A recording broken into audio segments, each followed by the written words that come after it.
Iritsi da garaia. Euskal Herrian behin betiko senatoki demokratiko batera eramango gaituen konpromiso eta urratsak emateko eguna. Eta ezker abertzaleak irmotasun osoz darrai norabide horretan lanean. Pausuz pausu eta indarrak bilduz egoera berri batera iristeko ateak parez-pare zabalduko ditugu eta herrietan ere ezker abertzalea ematen ari den pausuei denok batera jauzi eginez eman behar diegu indarra. Haize berriak datoz Euskal Herrira, eta haize berriak datoz Abadiñora ere.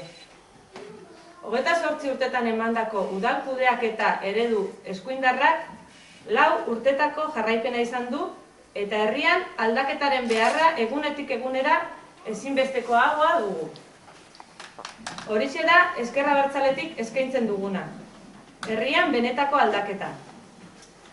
Aukera bakarra gara Abadiñon, ezkerreko ikuspegitik egindako kudeaketa burutzeko.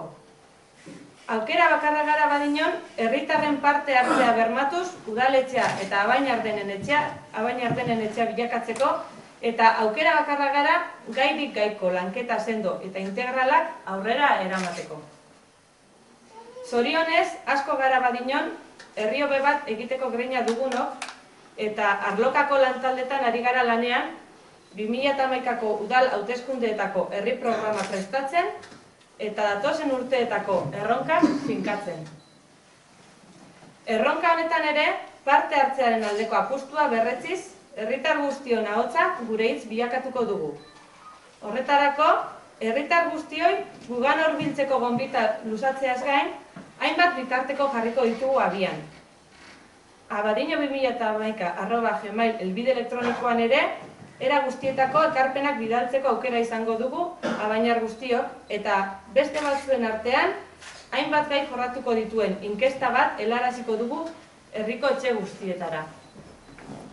Azkenik, ezker abertzalearen legeztapena eskatzeko, otsailaren 19an Bilbon egingo den nazio manifestaldian parte hartzeko deia egiten diegu herritar guztiei. Aldaketa garaia da. Badator aldaketa Abadiñora, badator aldaketa Euskal Herrira. Atzoko, gaurko eta biharko Abainarren alde, gora ezker abertzalea.